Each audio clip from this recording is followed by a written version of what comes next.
This is the Hot Stove with Dusty Baker.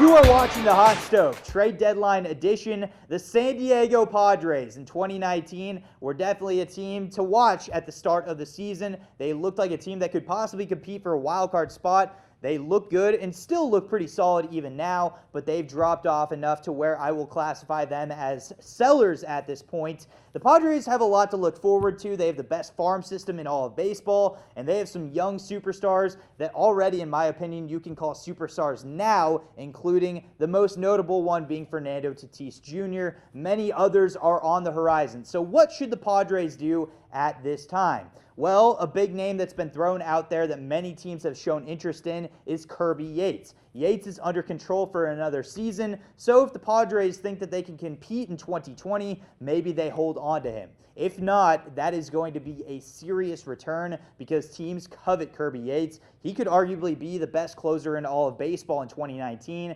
so teams will definitely want to go after him.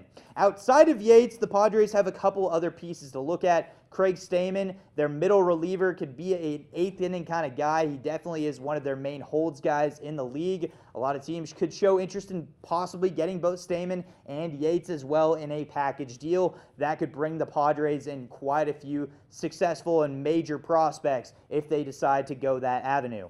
The one player that I think needs to be leaving the Padres by July 31st that's just quite frankly stuck in this organization is 28-year-old Wil Myers. Wil Myers seemed like a great pickup for the Padres just a couple of years ago from the Tampa Bay Rays, but now it looks like the outfield is pretty much set in stone, at least at this time, in Hunter Renfroe, Manuel Margot, and Franmil Reyes. At first base, you have Hosmer, so there is no spot for Myers to play, and he is playing horribly as well. There is still value, in my opinion, with Myers, and some team is going to show some interest in trying to buy extremely low on Myers. And while I never tell teams that it's a good idea to sell low, at this point in time, it seems like the Padres have so many pieces that he's just taking up a roster spot, and they should get what they can for him at this time.